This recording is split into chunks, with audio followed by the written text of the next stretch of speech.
They laughed when I walked in, not cruelly, not even loudly, just that brittle, amused kind of laughter people use when they're certain of their place in the room and equally certain of yours. "Reception's that way, sweetheart," one of them said, flicking her manicured hand toward a hallway I'd built 27 years ago. She didn't know who I was. She didn't know that I'd chosen the light fixtures above her head, signed every check that paid for the marble under her heels, or that the company logo behind her used to have my surname beside my son's before it quietly disappeared, like dust wiped off glass. I stood there for a moment, feeling the warmth of humiliation crawl up my neck, that thin, electric shame that makes you feel both invisible and exposed. I smiled the way older women do when the world decides their furniture and said softly, "I'm in the right place, dear. I built it." I hadn't planned to come that morning. For months I'd told myself it didn't matter, that names change, businesses evolve, that letting go was a form of grace. But the envelope changed everything. A bland white window envelope from the county tax office, reminding me that my name was still on the title of the property, the building itself, the one that housed their glossy empire. My building. My brick and bone and sweat. I sat with that letter for 3 nights, reading the same line until it began to sound like scripture. Owner of record, Martha Elaine Dobson. The words were dry and bureaucratic, but they pulsed with something feral. Ownership, record, mine. And so I took the bus downtown in the same navy coat I'd worn when we cut the ribbon all those years ago, the one Evan used to say made me look old money. Now it just made me look old. The city had changed while I wasn't looking. Towers of glass had replaced the modest red brick offices that once lined Main Street. The sidewalks gleamed like they'd been ironed. Everything smelled faintly of ambition and eucalyptus disinfectant. When I reached the corner of 5th and Mercer, I stopped. The building stood there, taller now after the expansion, but still recognizable by the curve of its facade. The brass letters above the door read, Dobson and Wells. Once. Now it was Wells Group. The ampersand gone, my surname erased as if it had been a typo. I felt a hollow drop in my stomach, that vertigo that comes when the past has been tidied out of existence. I stepped inside. The air conditioning hit me like a verdict. Everything was white, silver, and glass, polished to the point of anonymity. The receptionist, young, perfect, brisk, looked up and gave me a smile that never touched her eyes. "Can I help you?" she asked. "I'm here to see Mr. Wells," I said. She glanced at the appointment screen. "Do you have a meeting scheduled?" "Not exactly," I replied. "Tell him his partner's mother is here." Her smile tightened. "He's in back-to-back meetings all morning, ma'am." The word ma'am landed like a shove. "Then I'll wait." She hesitated, but there's a strange authority in an older woman's patience, a kind of quiet that unnerves people who measure value by speed. She pointed me toward a chrome-legged chair near the window. I sat, smoothed my skirt, and looked around at the office I'd once dreamed into being. Everything that used to be warm was now hard. The mahogany desks replaced by Scandinavian minimalism, the soft green walls bleached into something called mist. Even the air smelled expensive, the kind of scent meant to reassure clients that their money was in modern hands. But beneath it, I could still smell the ghost of what it used to be. The coffee that burned in the break room pot, the glue of old property ledgers, the faint tang of paint from the years when I'd stayed late with a roller, because we couldn't afford. Contractors. I remembered the first day we opened, Evan and I side by side, his face shining with the naive pride of someone who believed work and love were the same thing. He was 26 then, still awkward in his suits, still calling me Mom, even in front of clients.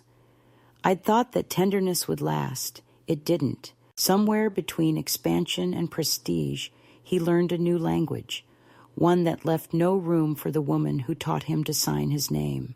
I watched the employees drift past, young men in slim trousers, women in heels too high for comfort, all of them moving with that anxious energy of people who think power is contagious. They didn't look at me. To them, I was an administrative inconvenience, a lost visitor, someone's grandmother with the wrong address.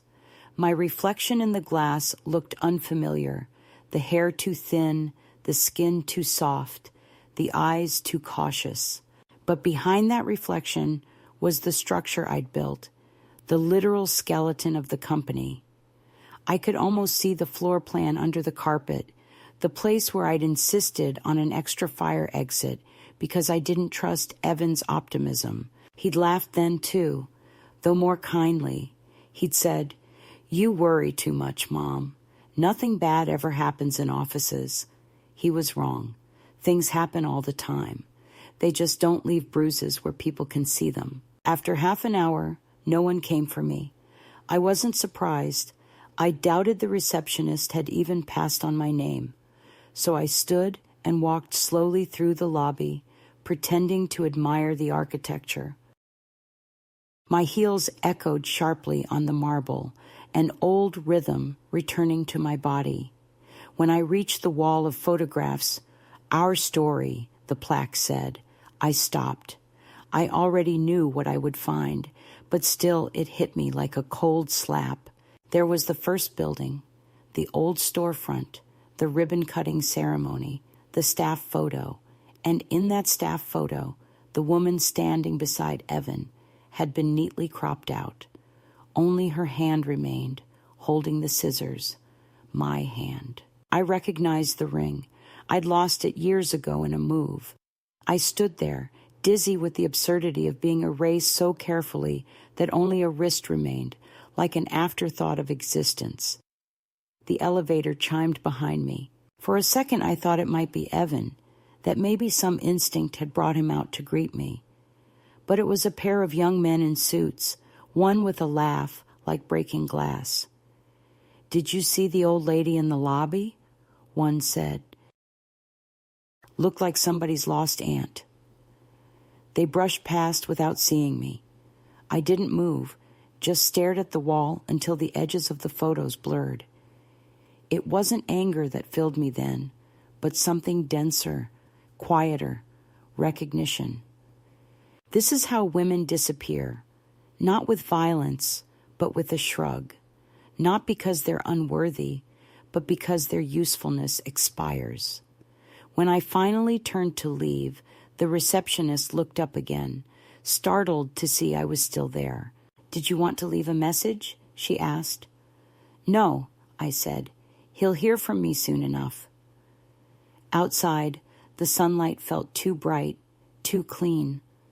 I walked slowly down the block, every step measured. My knees ached, but I welcomed the pain. It made me feel solid.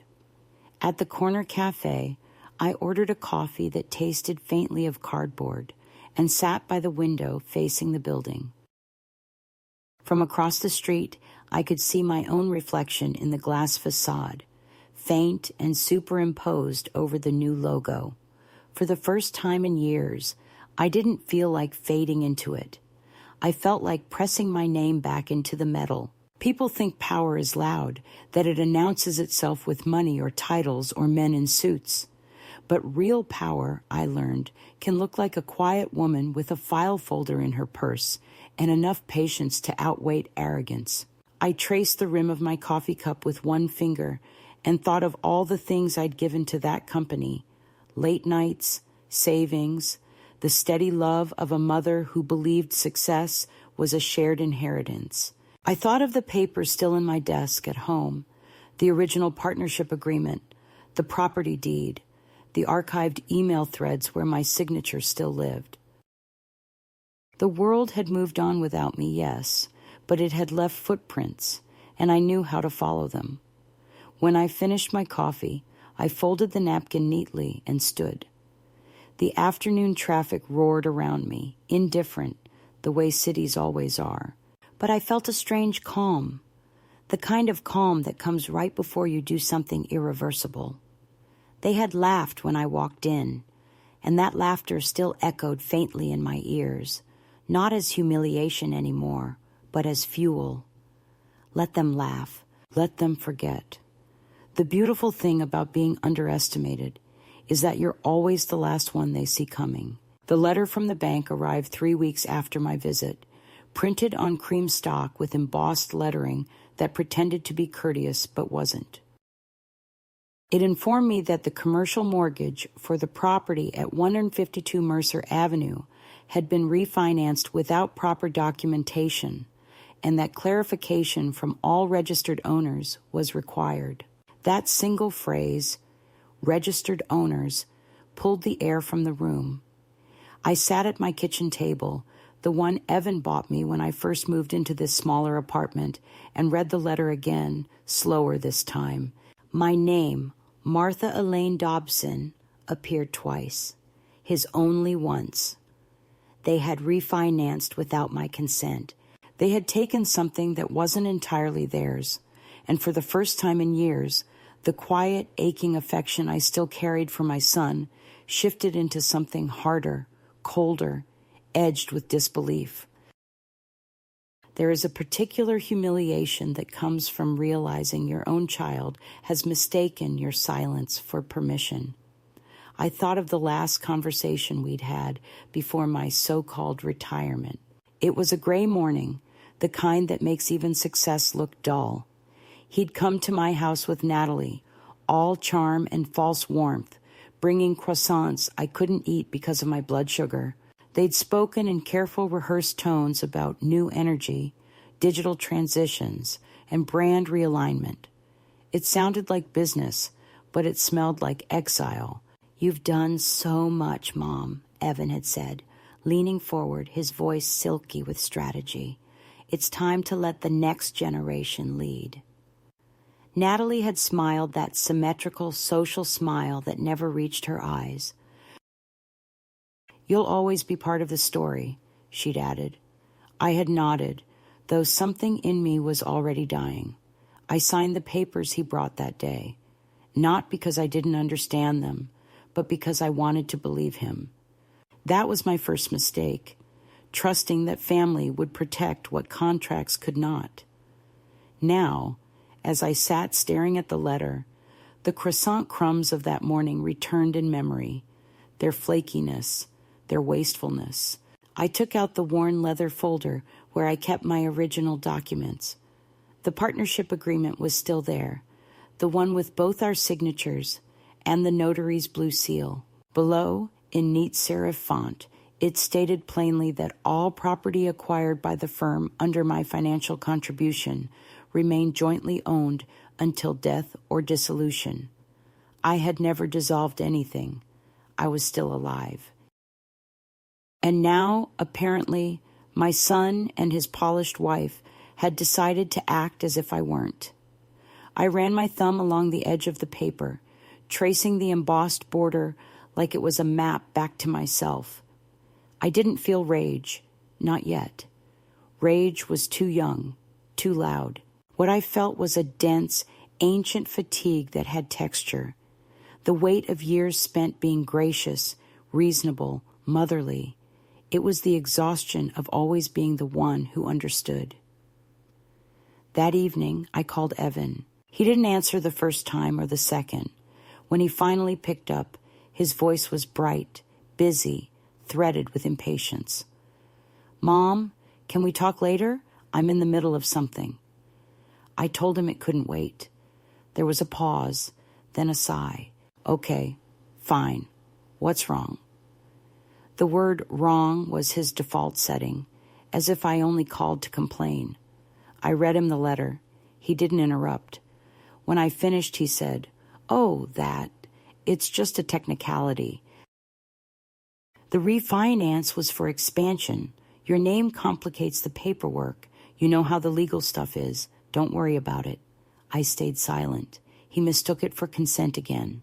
It's all under control, he continued, that old salesman tone wrapping itself around the lie. You'll always have your stake, Mom. It's just optics. Optics, as if my existence was bad lighting.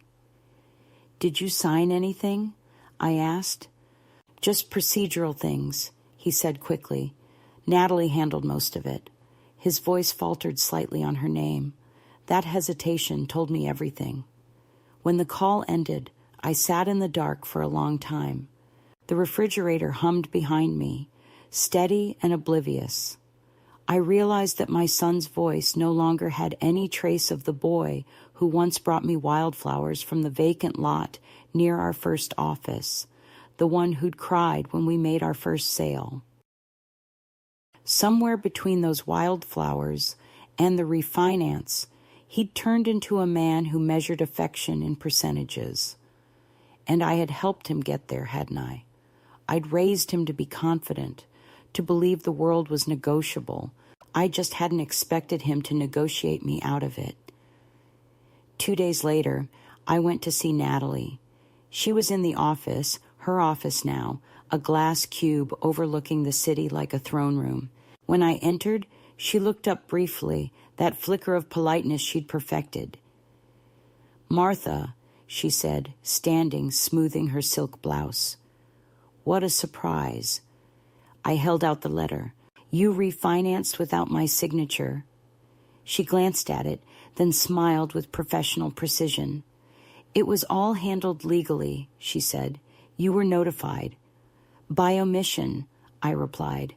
That's not notification. That's concealment. Her expression barely changed, but her voice cooled. You're retired, remember. The paperwork reflected the new structure. Retirement, I said, is not the same as disappearance. For a moment, we stood in silence, two women separated by generations and by something less visible. Belief. She believed in progress, in sleek branding, in control that looked like calm. I believed in memory, in the idea that a name carved on a door meant something. Evan thought it would stress you, she said finally. We didn't want you to worry. I almost laughed. You removed me from my own life so I wouldn't worry? She blinked slowly, her lashes heavy with mascara. You don't understand how business works now. No, I said. I understand exactly how betrayal works. She exhaled through her nose, the way people do when they think they're being patient with the unreasonable. You're blowing this out of proportion, she said. Everything is fine. But everything wasn't fine, and the faint tremor in her hand as she smoothed the papers on her desk told me she knew it too. I leaned forward, placed the letter on the glass surface between us, and said quietly, You may run this office, Natalie, but I own the ground you're standing on. Her eyes flickered. For the first time, she didn't have a rehearsed line. I turned and left without another word. Outside, the sky was low and colorless, the kind of sky that feels like a lid. I walked slowly, letting the city noise swallow the taste of that encounter. Betrayal has an aftertaste, metallic, bitter, like pennies held too long in the mouth. At the crosswalk, I caught my reflection again in a window, the same woman who had been dismissed in the lobby weeks ago, but something had changed. The sadness was still there, yes, but now it was edged with clarity. Clarity is more dangerous than anger. It doesn't shout, it plans. When I got home, I spread the documents across my dining table. The papers looked innocent, ink, dates, signatures, but they told the story of a theft carried out politely. I noticed details, new letterheads, subtle changes in formatting, the quiet removal of N. Dobson from every document. They'd been methodical, almost surgical. For months, maybe years, they had been dismantling my presence, trimming me out of the narrative one clause at a time, and I, foolish with maternal pride, had let them. That night, I didn't sleep. I reread old contracts, highlighted dates, made notes in the margins, like a student studying her own life for an exam she hadn't realized she was taking. Around 3 a.m, I found it, the clause that mattered, a simple paragraph stating that any refinancing of company property required the consent of all named title holders. My signature was absent from the new documents. Legally, that meant the transaction was incomplete. Incomplete meant voidable. I smiled for the first time in days. By dawn, I had made a list of phone numbers, my old attorney, the county records office, and a man named Harris, who had once been our accountant, before Natalie replaced him with someone more dynamic. Harris had sent me a Christmas card every year since he left, written by hand. People like that remember details. I called him at 8 sharp. His voice was groggy but warm. When I explained what had happened, he didn't sound surprised. I thought something was off, he said. They changed the financial structure fast, too fast. You were always on the ownership papers. I asked if he still had copies of the originals. He did. Good, I said. Hold on to them. I might need your testimony.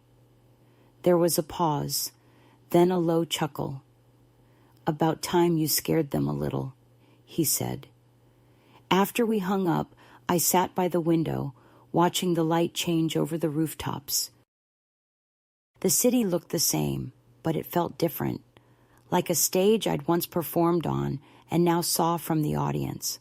I realized that what hurt most wasn't losing control of the company. It was realizing how easily they assumed I wouldn't fight.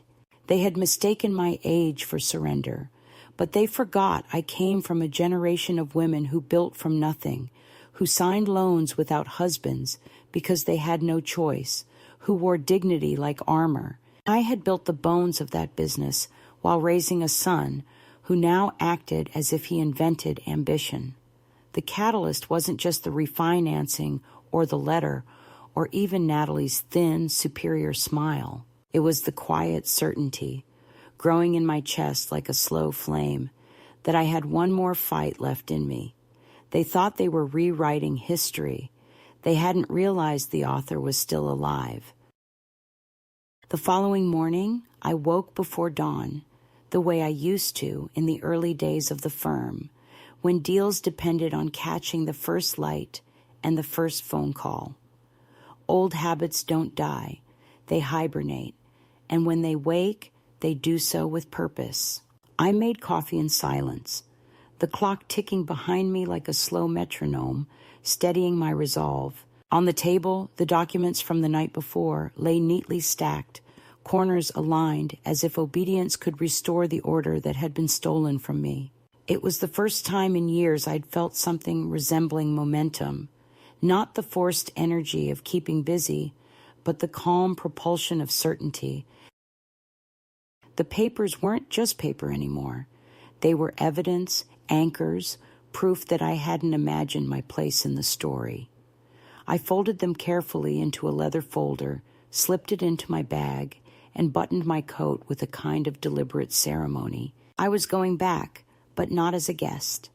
When I arrived at the building, the lobby looked different, brighter somehow, though I suspected it was just me who had changed.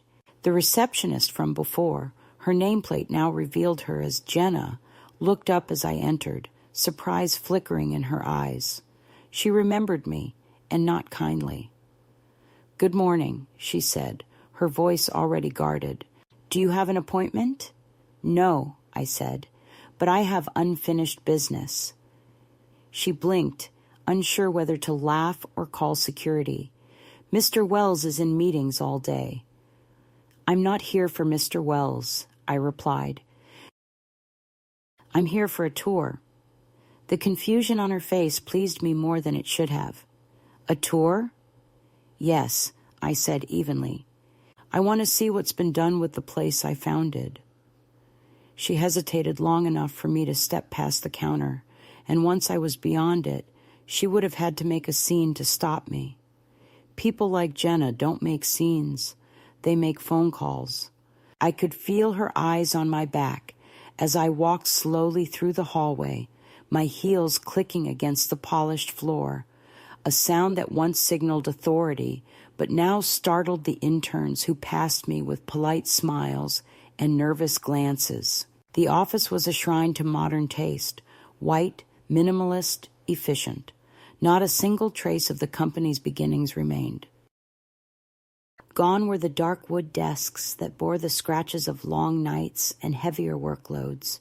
Gone the corkboard walls cluttered with hand-drawn maps of neighborhoods. Gone even the small brass plaque by the entrance that used to read, "Founded 1982. They had scrubbed not only my name but also the evidence of time, as though the company had sprung immaculate and complete from Natalie's high-gloss vision. I moved through the corridors slowly, observing everything. The younger employees avoided my gaze, but a few older faces lingered in recognition. Mark, the office manager, caught sight of me near the break room. He froze for half a second, then forced a professional smile. "Mrs. Dobson," he said cautiously, "didn't expect to see you here." "Neither did I said. "You've redecorated." "Natalie wanted a refresh," he replied. "Modern, you know. Clients love it." "Of course," I said. "It's easy to love things without memory." He looked uncomfortable, then excused himself under the pretense of a phone call. In the conference room, a group of associates huddled around a digital display, discussing projections. I paused at the doorway. The last time I'd stood there, the table was smaller, the coffee burned, and laughter came easier. Now everything gleamed: chairs, glass, ambition. One of the women looked up, startled. "Can I help you?" she asked. Her tone was polite but edged. "No, dear," I said. "You're helping me already." I let the words hang just long enough to unsettle her before turning away. I wasn't angry at them. They were doing what they'd been taught. To rise by pretending the past is a burden. I used to think progress was a straight line, but I see now it's a circle that erases its own tracks unless someone insists on drawing them back. I took the elevator to the top floor where Evan's office used to be, though I suspected it had been absorbed into Natalie's empire of glass. The doors opened to a panoramic view of the city. The skyline stretched endlessly, a tapestry of ambition and denial. Natalie's assistant sat outside the office, a young man in a tailored vest, typing with the self-importance of someone who mistakes busyness for relevance. "Is she in?" I asked. He blinked. "Who may I say is asking?" "Her partner's mother." He frowned, clearly coached to filter nuisances. "She's in a meeting." "I'll wait," I said again. The repetition of that phrase, "I'll wait," had become a strange kind of power. Waiting used to mean obedience. Now it meant endurance.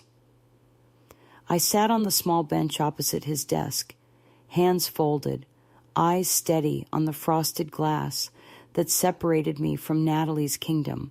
Through it, I could see only shapes, gestures, movement without meaning. I imagined her in there, explaining quarterly returns, smiling that politicians smile, pretending this success was spontaneous, organic, her birthright. After 20 minutes, the assistant shifted uncomfortably. "She may be a while," he said. "So am I answered. He went back to typing, but less confidently now. At last, the glass door opened, and a man in a navy suit exited, shaking Natalie's hand. She looked up, saw me, and for the briefest moment her face faltered, only for a second. Then she smiled, that same curated warmth she used on investors. "Martha, she said. What a surprise. Yes, I said, standing. I thought I'd reacquaint myself with the company history. You could have called, she said, but then you might not have answered. We stood facing each other, her with her manicured perfection, me with my age and calm. If you needed anything, you could have gone through Evan, she said. Evan is busy, I replied. He always is when the past calls. She gestured toward the office. Would you like to come in? No, I said. I've seen enough. And I had. What I saw wasn't a business. It was a mausoleum built to house the illusion of progress. She tilted her head slightly. I hope you're not still upset about the refinancing, she said, as though the word upset could contain the magnitude of theft. It's all legal. So was segregation, I said. So were witch trials. Her expression stiffened. You're being dramatic. No, I said. I'm being accurate. I turned and walked away, leaving her to the comfort of her mirrors. Outside, the air tasted different, sharper, cleaner, charged.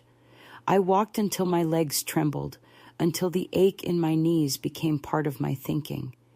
Each step was an accounting, a line item of years invested and respect unpaid. I stopped at a small diner I used to visit with Evan when he was a boy.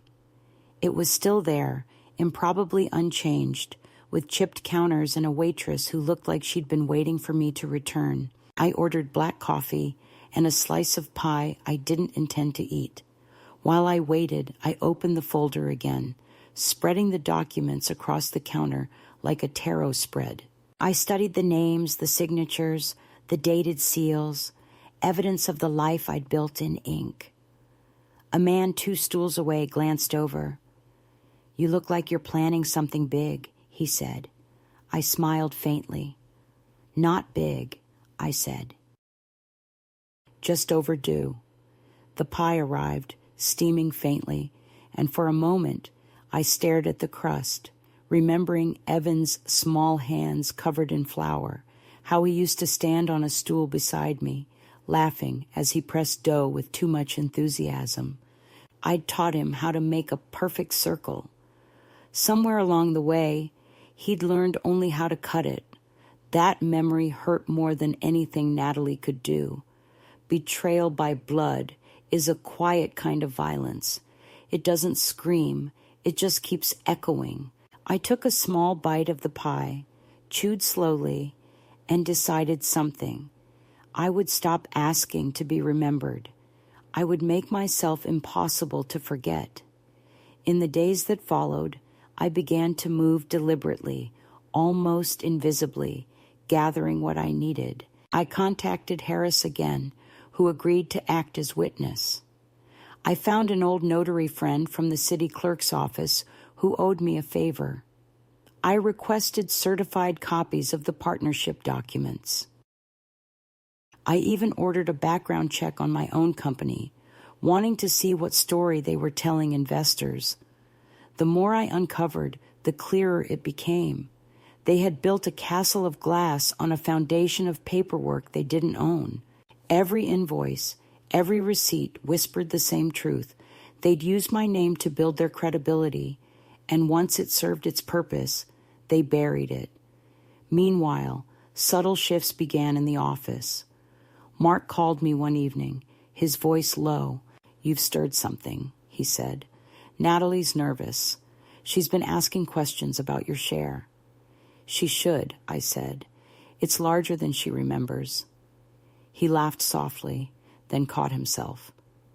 You're not really going to sue, are you? No, I said. I'm going to remind them I exist. That night, I wrote a letter to Evan, not an angry one, not a mother's plea. It was short, direct, and entirely businesslike. I told him that I was reviewing the terms of the refinancing and expected full documentation within 10 business days. I signed it formally. Martha E. Dobson, co-founder. I printed it on heavy paper, the kind that doesn't fold easily, and mailed it certified. It wasn't vengeance, it was procedure. For the first time in months, I slept without waking. The next morning, the phone rang at 9. It was Evan. "Mom," he began, "what are you doing?" "Following protocol," I said. "You taught me that, remember?" He sighed, long and tired. "You don't need to get lawyers involved." "Then give me what's mine." "You're overreacting." "I'm rebalancing," I corrected. Silence stretched, taut and electric. Then he said softly, "You're making this difficult." "Good," I said. Difficulty builds character. After he hung up, I sat in the quiet again, but this time it wasn't empty. It was full of history, of purpose, of a new kind of momentum. The first escalation wasn't a fight, not yet. It was a slow turning of the tide, an invisible reclaiming. They thought I was waiting for closure. What I was really waiting for was proof.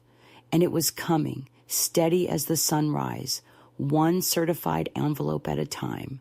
The turning point came quietly, without drama or warning, on a Thursday afternoon that smelled faintly of rain and printer ink. I had gone downtown again, this time not to the company office, but to the County Records Bureau, a dull gray building where history lives in filing cabinets and fluorescent light.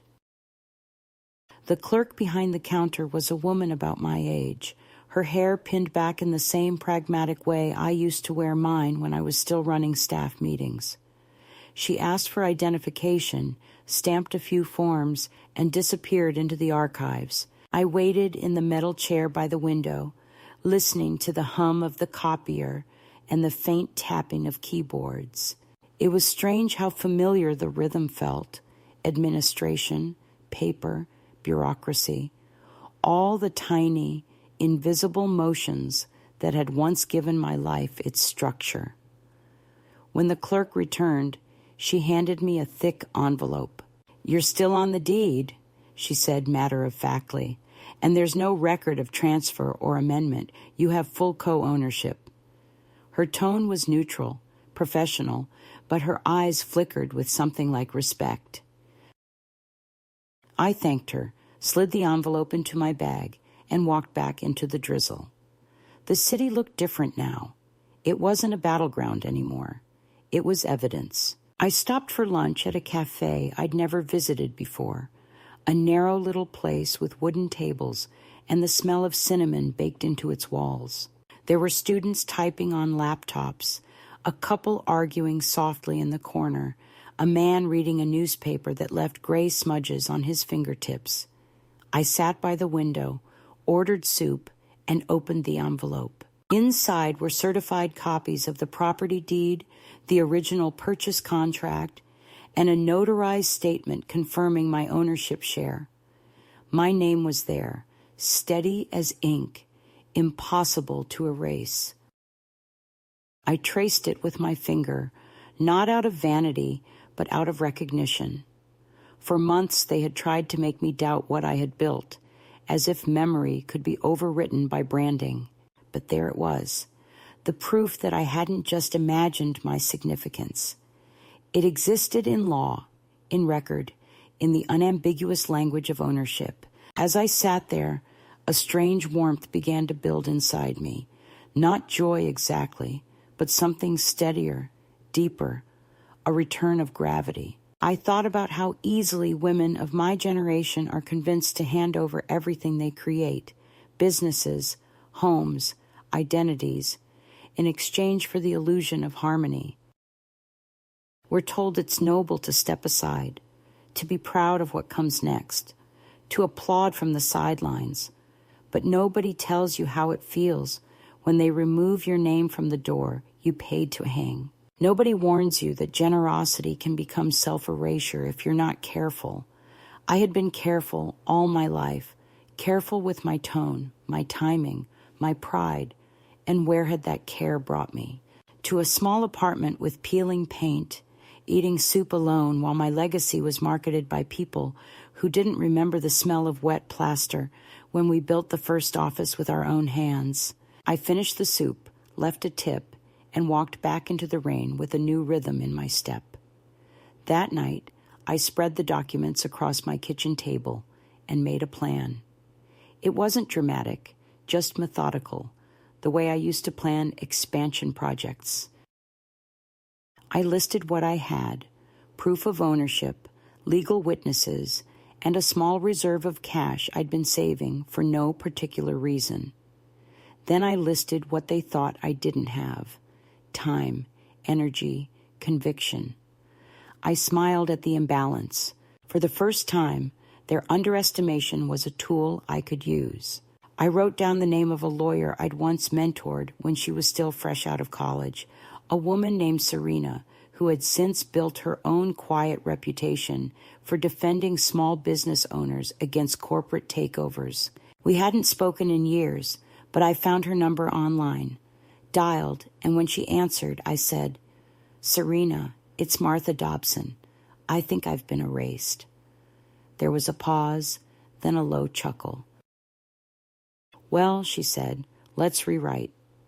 The next day, we met at her office, a modest, cluttered space filled with case files and the faint smell of peppermint tea. She listened as I told her everything: the retirement meeting, the refinancing, the omission of my name, the polite dismissal disguised as care. She didn't interrupt, only took notes, her pen moving fast and sharp. When I finished, she leaned back, eyes narrowed in thought. "You have leverage," she said, "more than you realize. The building is still under your ownership, and if they refinanced without your consent, they're in breach of contract and possibly committed fraud." The word fraud hung between us like a spark. "You could sue," she continued, "or, if you prefer something quieter, we can issue a legal notice to freeze any transactions involving the property until ownership is clarified." I considered that, the idea of freezing them, stopping their momentum. "Quiet," I said finally. "I want quiet, but effective." She nodded. "Then we'll start with a notice. I'll draft it today." As I left her office, I felt lighter, as though a weight had shifted from my chest to the ground where it belonged. For months I'd been walking through fog, uncertain of my own strength.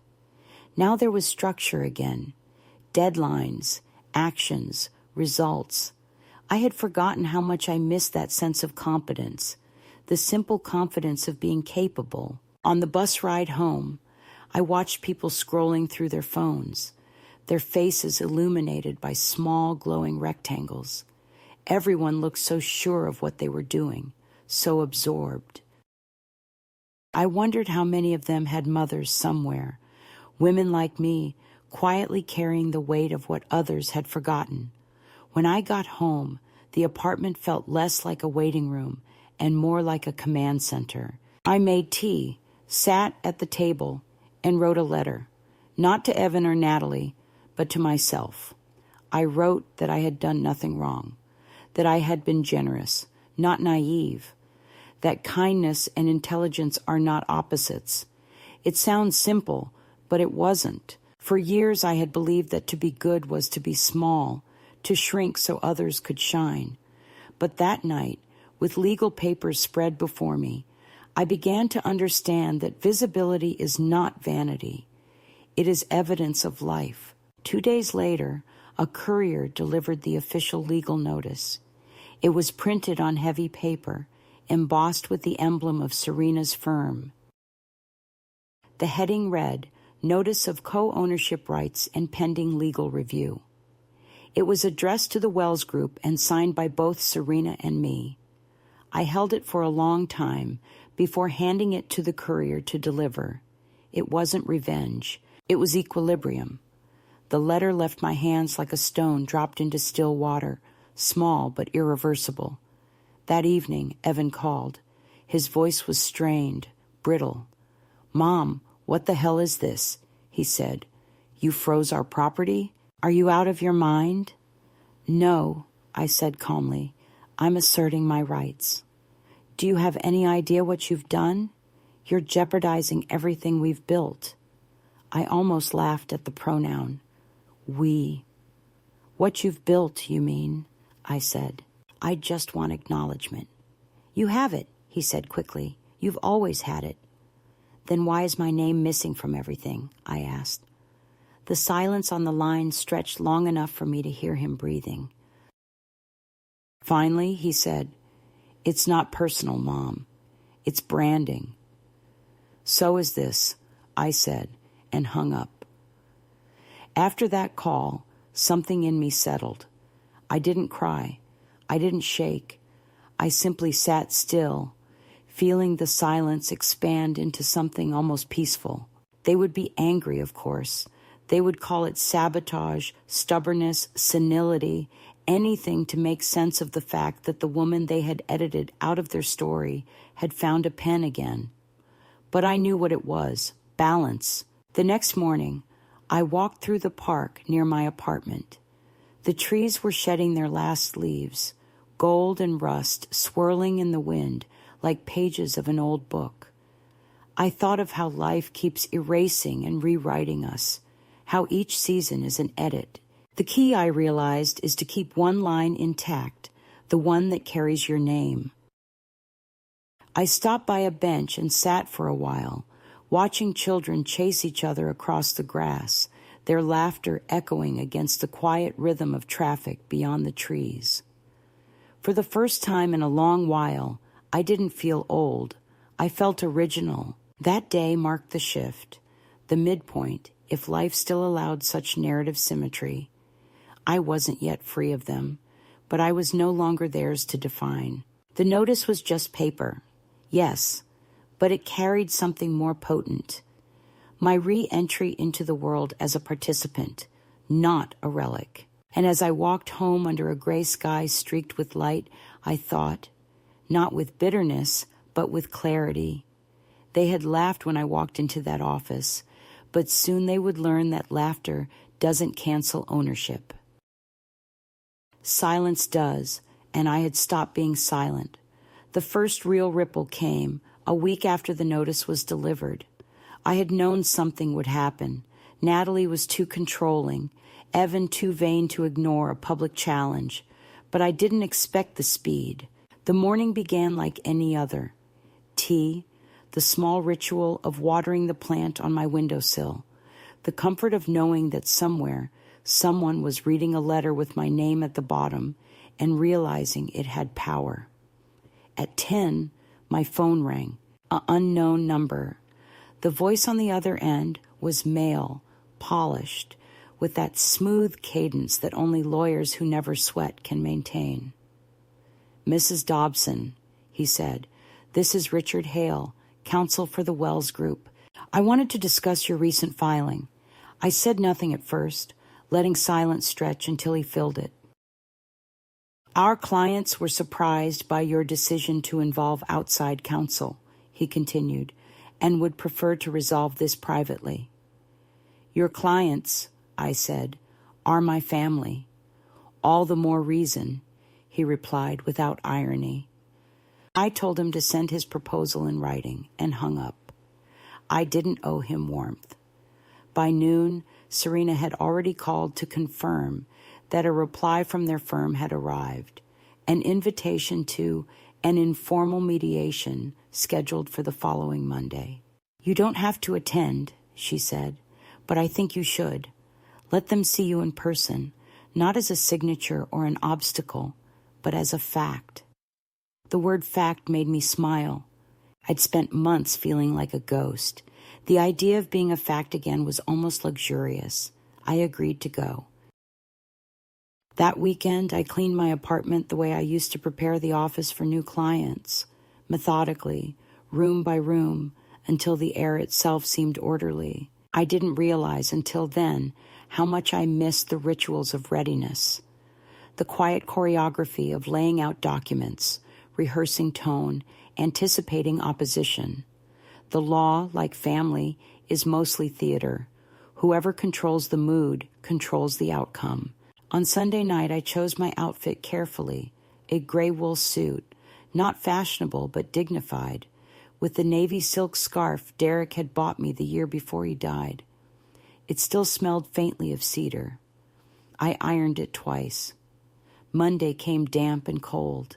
The mediation was held in a corporate office downtown, one of those neutral spaces designed to feel safe but not comfortable. When I arrived, Evan and Natalie were already seated at the long table, opposite two lawyers whose cufflinks gleamed like small weapons. Evan looked older than I remembered, thinner around the eyes, but he still wore the same restless confidence, that instinctive sense that charm would save him. Natalie, by contrast, was flawless, hair coiled, lipstick precise, face unreadable. Serena sat beside me, calm as stone, her fountain pen aligned perfectly with the edge of her legal pad. The mediator, a man with kind eyes and a weary smile, began by thanking everyone for coming together in good faith. I almost laughed at the phrase, "They spoke first," or rather Natalie did. She presented their position in a tone that might have passed for civility, if not for the undercurrent of contempt running through it. "There's been a misunderstanding," she said smoothly. "The refinance was purely procedural. No one intended to exclude Mrs. Dobson. We're all grateful for her contributions to the company's legacy." That word, legacy, made my throat tighten. Legacy is what people call you when they're sure you're finished. Serena leaned forward, her voice quiet but firm. "Mrs. Dobson isn't a legacy. She's a co-owner, and co-owners sign off on refinancing, not read about it in the mail." Natalie's jaw tensed. Evan reached for her hand under the table. I noticed the gesture not as tenderness, but as choreography.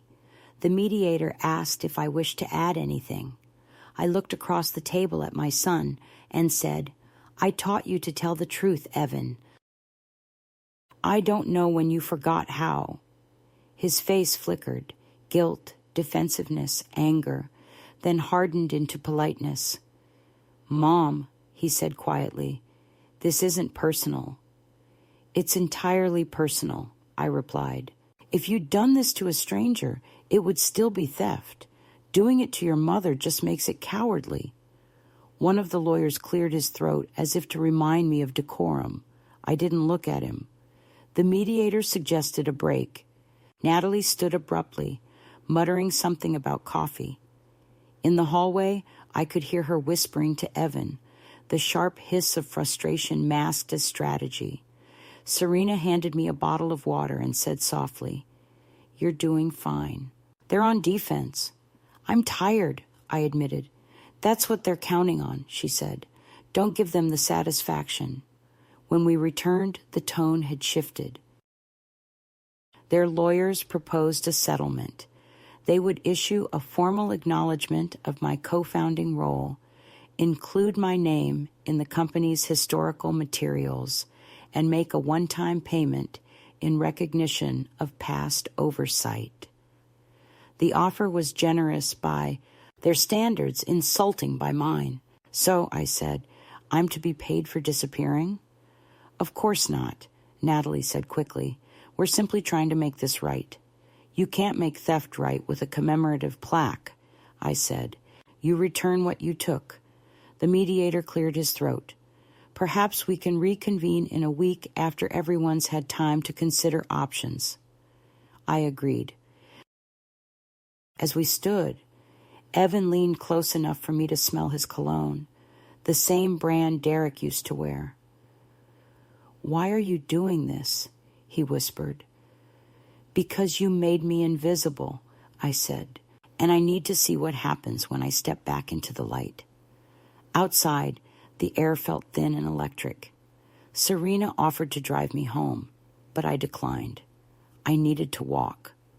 The city was gray with mist, headlights blurring into soft halos, the pavement shining with rain. I walked until my knees protested, thinking of how many steps it had taken to reach this moment. Not from my apartment to the mediation, but from silence to speech. Every betrayal has a geography. Mine stretched across decades of quiet compliance, of choosing peace over pride. The walking helped me remember who I used to be. A woman who negotiated contracts, not apologies. That night, when I got home, there was a message on my answering machine. Evan's voice again, tight with irritation.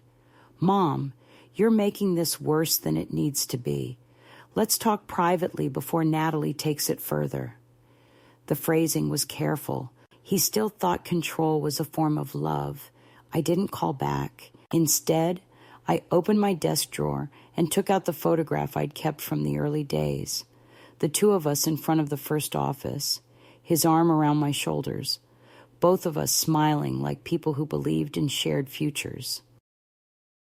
I traced his face with my thumb. "I hope you find your way back someday," I murmured, though I wasn't sure if I meant to him or to myself. The next few days were uneventful on the surface, but charged underneath. Serena filed additional paperwork to reinforce the freeze.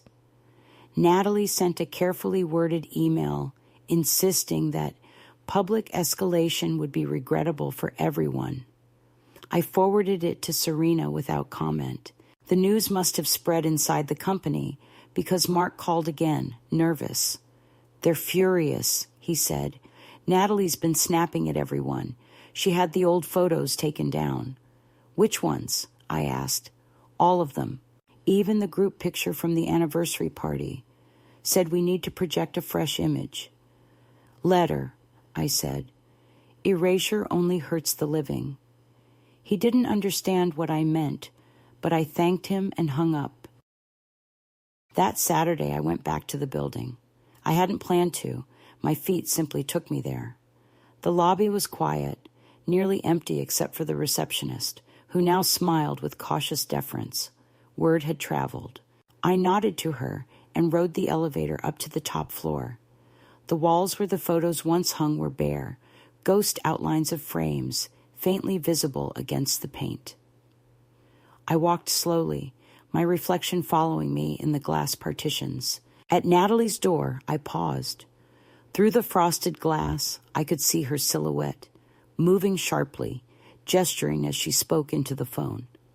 I didn't knock. I just stood there long enough to remind myself that I could. Then I left, taking the stairs instead of the elevator. On the landing, I found something that stopped me cold. A small brass nameplate leaning against the wall, half wrapped in tissue paper. It had been pried from one of the offices. My name was engraved on it. M.E. Dobson, founder.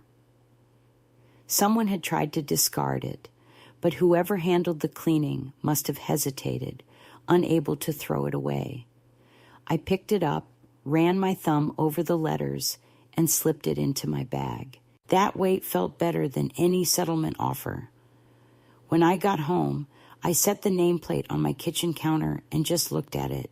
So much of my life had been about keeping things running, the business, the home, the family, that I'd forgotten what it meant to stop and claim something simply because it was mine. The plate gleamed softly in the lamplight, a quiet relic of truth.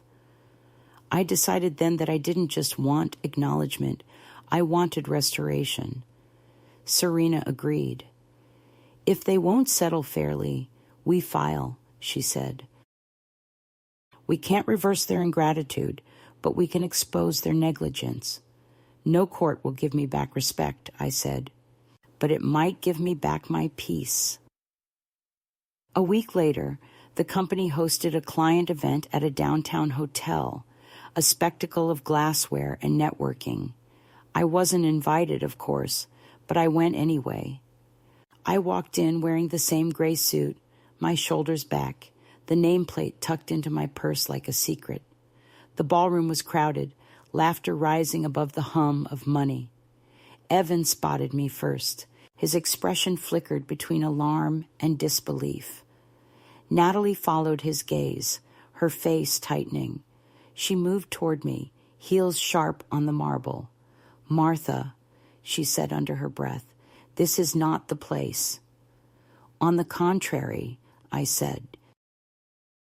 It's exactly the place. These people should know who signed the lease for this company's first office. A few heads turned. I smiled pleasantly, as if discussing the weather. Don't do this, she hissed. Why? Afraid of history? Afraid of spectacle, she said. Then you shouldn't have made one of me. For a moment, everything around us froze. Then, as if on cue, Evan stepped forward, trying to smooth the edges. Mom's just joking, he said to the small cluster of guests who'd gathered. She's proud of how far we've come. I met his eyes. I am proud, I said softly, just not of how you came. There was a ripple of awkward laughter, but beneath it, I saw the truth dawning on a few faces. The unease of witnesses realizing they're standing in the middle of someone else's reckoning. Natalie's cheeks flushed, a small crack in her composure. I left before she could recover, stepping into the cool night air. That walk home was the longest I'd taken in years. The city pulsed around me, alive and indifferent. I felt no triumph, only clarity. They would retaliate, of course. People like Natalie always do. But I wasn't afraid. You can't intimidate someone who has already lost everything she was willing to lose. That night, before bed, I polished the brass plate with an old cloth until it caught the light again. Then I hung it on my wall, right above the desk where I planned to start something new. Maybe a consultancy, maybe a foundation for women in business, maybe nothing at all. It didn't matter yet. What mattered was that I had stopped asking for permission to exist.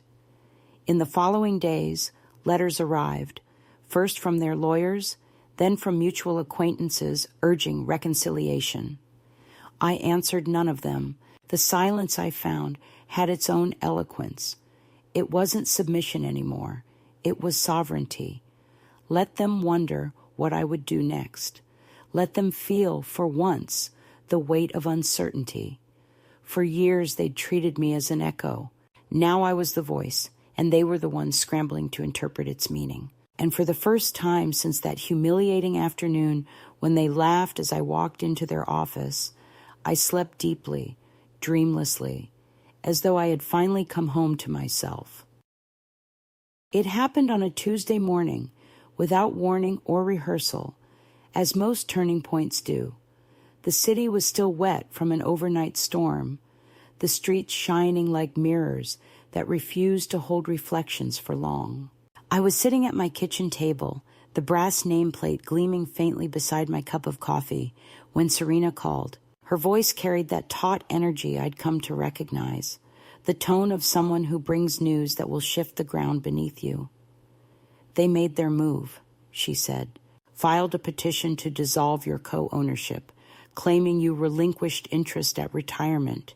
It's weak, but aggressive. They're gambling on your fatigue. I didn't answer immediately. I looked at the window, where rain streaked down in thin, relentless lines. Let them gamble, I said finally. I'm not tired. And I wasn't. I was something sharper than tired. Resolved. Serena hesitated. I need your signature for the counterclaim. It'll formally assert your ownership, force discovery, and freeze their assets until judgment. Her voice softened. It will be public. I exhaled slowly. Then, it's time for light. I went to her office that afternoon, walking through air that felt newly washed, cleaner than it had in months. The clouds had broken into pale gold, the kind of light that makes even old buildings look forgiving. Serena was waiting with the papers already prepared, a stack of legal gravity bound by brass clips. Once you sign, she said, we file immediately. They can't operate freely without court approval. Every financial decision, every client deal, all of it will pause until they face you properly. I sat at her desk, picked up the pen, and felt an odd calm. My hand didn't shake. The pen's weight felt familiar, almost comforting. I'd signed hundreds of documents in my life, leases, payrolls, contracts, but never one that felt this purely mine. The ink flowed cleanly, my name forming steady as a declaration. When it was done, I slid the paper back toward her and said, "Let's begin." She nodded. "It's more than beginning. It's reclamation." The filing hit faster than anyone expected. By Wednesday evening, the notice was public record.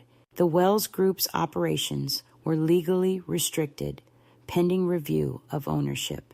It was procedural, not punitive, but in business perception is everything. Calls began almost immediately. Reporters, old colleagues, acquaintances who suddenly remembered my number. I didn't answer any of them. I didn't need to speak yet. Silence, once a weapon used against me, had become a tool I wielded with precision. By Thursday morning, Evan was at my door. I knew it was him before I opened it. He always knocked twice, impatiently, as if the world owed him urgency. When I turned the knob, he looked smaller than I remembered, not physically, but in presence. He was holding a newspaper folded under his arm. The headline must have been about me. "Mom," he began, his tone brittle. "What are you doing? Do you know what this means? Clients are calling nonstop. Investors are panicking." I stepped aside to let him in. "Good," I said. "Panic can be clarifying." He dropped the paper onto my table, his voice rising. "You've humiliated us." "No," I said quietly. "I've reminded you." He looked around the apartment, taking in the modest furniture, the quiet order of the space. "You live like this," he said bitterly, "and you want to ruin everything we've built?" "You mean everything I built that you repackaged," I replied. "Don't confuse marketing with creation." His mouth tightened. "You don't understand modern business. This is how things work now. Perception matters more than history." I smiled faintly. "And now you're learning that truth matters more than perception." He sat down heavily, his bravado faltering. "You could have come to me," he said, softer now. "We could have found a way." I looked at him, my son, my inheritance, my disappointment. "I did come to you," I said. "You just stopped listening." The words landed like stones dropped in still water. He rubbed his temples, muttering something about Natalie handling damage control. I watched him, the way his hands shook slightly, the way anger had replaced grace. I saw the boy he had been flicker through the man he had become, and for a moment I felt the old ache of motherhood, that reflex to protect, to soften the blow, but I pushed it aside. Compassion is not the same as surrender. "Evan," I said, "do you remember what your father used to tell you about integrity?" He looked up, eyes red-rimmed. "He said it doesn't pay the bills." "No," I said quietly. "He said integrity is the only thing that keeps the roof from falling in when the bills stop paying." He left soon after, slamming the door hard enough to rattle the picture frames. I didn't move for a while. The apartment hummed with silence, the kind that comes after confrontation, heavy but not empty. I poured myself another cup of coffee, sat by the window, and watched the world go on outside, as if nothing monumental had just shifted inside me. But I knew it had. Something irreversible had begun, and for the first time, I wasn't afraid of what it might cost. The next few days unfolded like weather. Emails poured in, some congratulatory, some accusatory, a few from former employees thanking me for standing up. One from Mark, short but sincere. "You've given the rest of us permission to remember where we came from." That one I printed and pinned to my refrigerator. Meanwhile, the company issued a public statement calling the matter a private legal clarification, which only made it worse. Investors hate uncertainty. Within 48 hours, clients began pausing contracts, and the Wells Group's pristine image cracked. The irony was exquisite. They had erased me for the sake of control, and now their loss of control made my presence unavoidable. On Friday afternoon, I received an envelope by courier. Inside was a letter from Natalie, handwritten on the firm's stationery, a first. It began with all the right words: respect, regret, misunderstanding. But halfway through, her tone changed, brittle beneath the polish. "You've made your point," she wrote, "but you're hurting your own son. Is that really what you want your legacy to be?" I read it twice, then folded it neatly and placed it under the brass nameplate on my desk. Legacy. Always that word. They used it like a weapon disguised as flattery. Legacy is what they call women when they're waiting for them to die. I wasn't a legacy. I was a living claim. Serena called that evening. "They're asking for negotiation again," she said. Different tone this time. "They're offering to restore your name, reinstate your title in company records, and sign a new lease recognizing you as co-owner of the property. No payout, no apology, but full restoration." I didn't answer right away. "They'll also have to cover your legal fees," she added. I could hear the smile in her voice. "It's a good deal, Martha." I looked at the papers spread across my desk. Months of evidence, signatures, transcripts, all the scaffolding of justice. "It's fair," I said finally, "but not enough." "What more do you want?" Serena asked. I thought about it for a long moment. I want my plaque back on the wall, not just my name on a document. I want the building to remember me. Serena was quiet, then said softly, "That's not legal language, but I'll make sure they understand." The settlement meeting was scheduled for Monday, back in that same glass office where everything had begun to unravel. When I arrived, the air was thick with restrained civility. Evan was there, silent and pale. Natalie looked polished but brittle. Her composure stretched thin.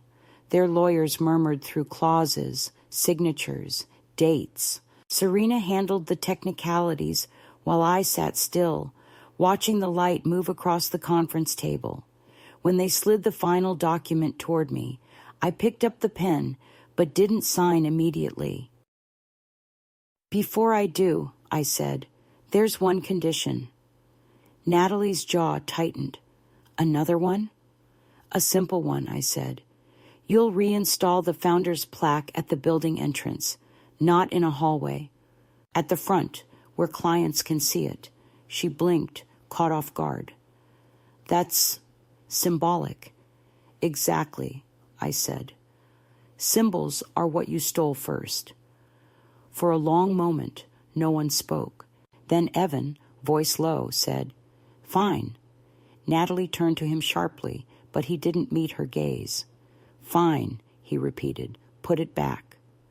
The lawyers scribbled amendments. Serena initialed them, and at last I signed. My name glided across the page with quiet finality. When the copies were exchanged and the formalities concluded, Natalie stood, extending her hand. "Congratulations," she said stiffly. I looked at it, then at her face. "Don't congratulate me," I said. "Acknowledge me." Then I walked out, leaving her hand suspended in air. The next morning, I returned to the building, not stealthily this time, not as a visitor, but as someone reclaiming ground. The lobby smelled faintly of polish and anticipation. Workers were reinstalling the plaque under the brass letters of the company's logo. I watched them fasten it carefully, the metal catching light like something newly forged. When they stepped back, I moved closer. Founded by Martha Elaine Dobson and Evan Wells, 1982. There it was, my name, restored. Not louder, not larger, just present. I stood there for a long moment, reading it as if it were a sentence in a language I'd nearly forgotten how to speak. Employees passed by, some nodding, some pretending not to see. But one young woman, maybe in her 20s, paused beside me. "It's good to have it back," she said quietly.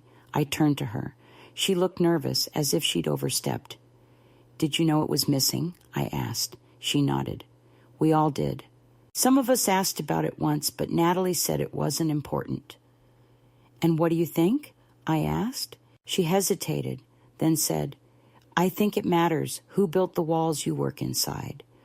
I smiled, feeling something like pride flicker through the fatigue. "So do I said. "Don't let anyone convince you otherwise." When I left the building, the sky had cleared, a rare blue stretching wide above the city. I walked slowly, the sound of my steps steady on the pavement. There was no triumph in me, no bitterness either, just a quiet fullness, a sense of having finished something essential. Justice doesn't always roar. Sometimes it exhales. As I reached the corner, I turned once more to look at the building, its glass facade glinting in the light. My reflection merged briefly with the plaque's shine before the traffic signal changed and I crossed the street. That night, I poured myself a small glass of wine and sat by the window, watching the lights of the city flicker on one by one. Somewhere downtown, my name was gleaming on a wall again, not as decoration, but as record. I thought of Derek, of the years we'd spent building something out of nothing, of Evan as a boy chasing his shadow through the half-finished corridors of our first office. It was all there, love, work, loss, braided together so tightly that I could no longer separate them. And maybe that was the point. Life doesn't give you clean divisions. It gives you ownership, if you're willing to claim it. I raised my glass toward the skyline, a small private toast, to visibility, to endurance, to the long, hard miracle of being seen again.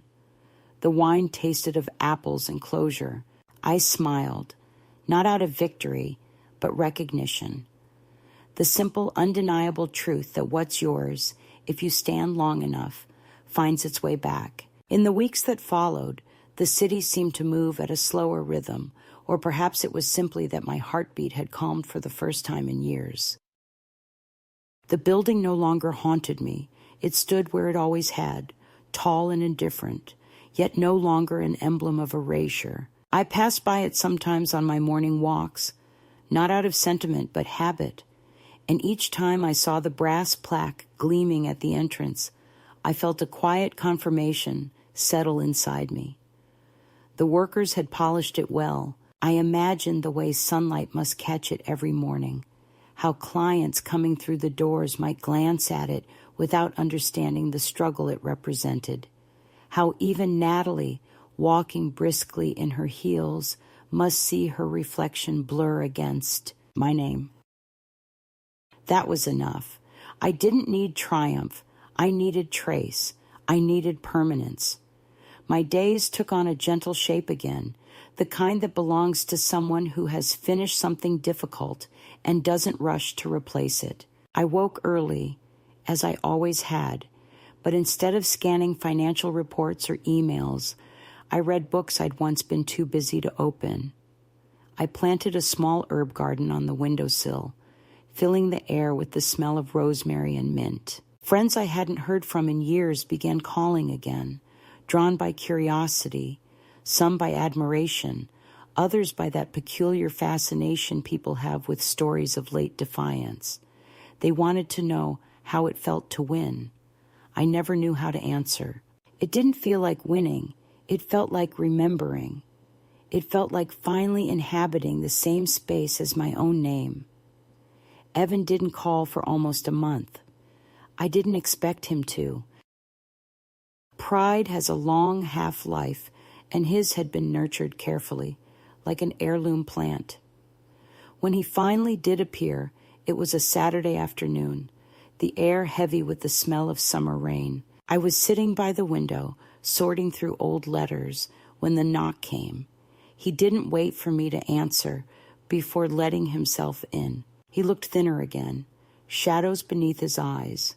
The exhaustion of public humiliation, not yet replaced by humility, but softened by time. He didn't speak at first. He just stood there, studying the apartment, as if trying to understand what kind of life fit between these modest walls. Finally, he said, "They put the plaque back." I nodded. "I know. I didn't think it would matter that much," he continued, his voice low. "It's just a name." "Then why did you take it down?" I asked gently. He didn't answer. He sat across from me, elbows on his knees, head in his hands. "I thought I was protecting what we built," he said after a long pause. "But I guess I was protecting my version of it."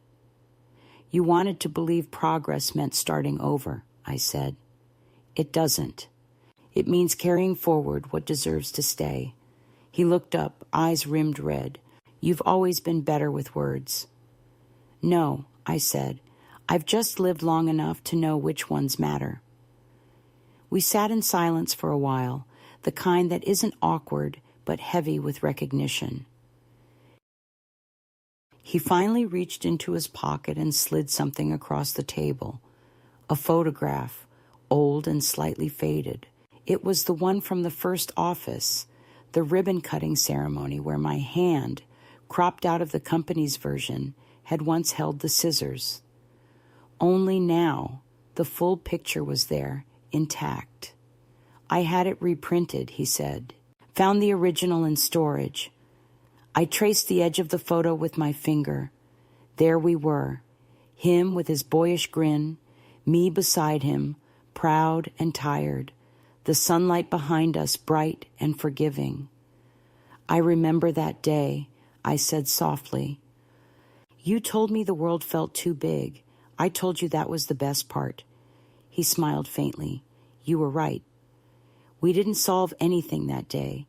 There was no cinematic apology, no embrace heavy with redemption.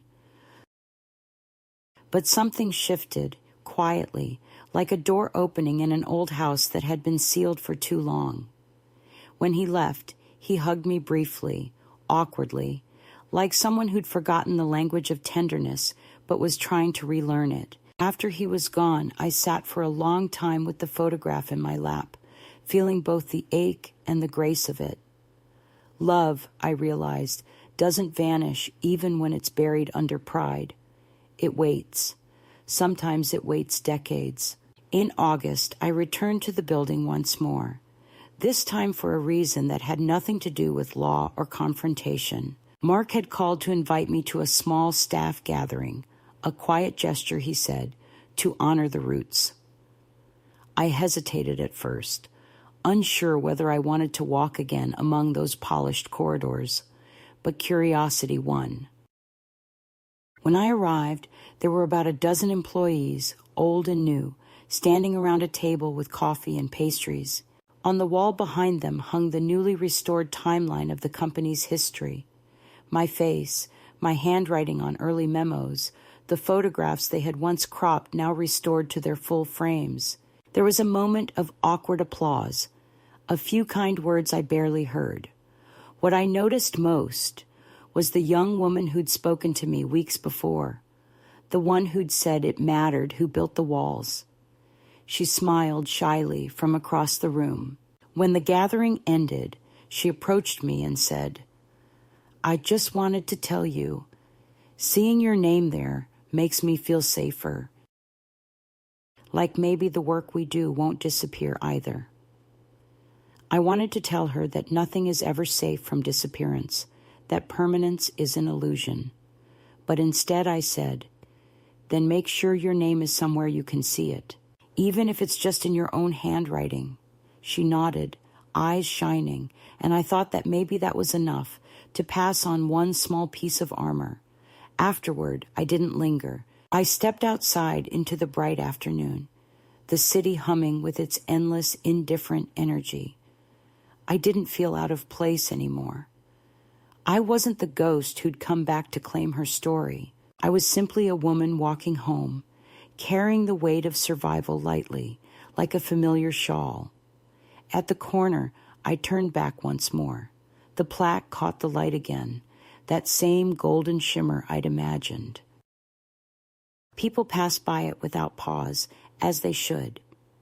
Legacy, I realized, isn't about being remembered by everyone. It's about being impossible to erase by those who tried.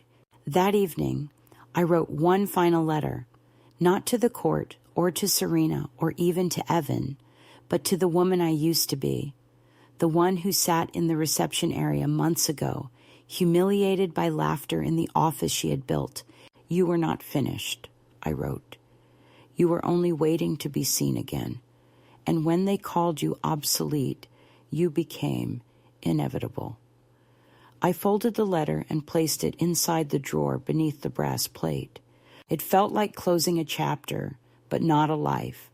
Now, when I wake before dawn, I still make coffee the same way, still listen to the city stirring outside, but the silence no longer feels like exile. It feels like ownership of time, of memory, of voice. Sometimes I think of Natalie, of her polished sentences and careful smiles, and I wonder if she ever pauses before walking into that building, if the glint of my name on the wall stings or steadies her. Maybe both. Either way, I don't need to know. I've reclaimed what matters, and if someday another woman, older or younger, walks into a place that once laughed her out, I hope she remembers my story not as vengeance, but as instruction. Don't disappear politely. Don't trade truth for harmony. And never, ever let them convince you that silence is grace. Visibility, I've learned, is its own quiet prayer. I am 72 years old. I own half a building. I live alone but not lonely. And every morning when the light touches the brass on my wall, I whisper to myself, not as a mantra, but as a reminder. They laughed when I walked in, and still I walked out standing.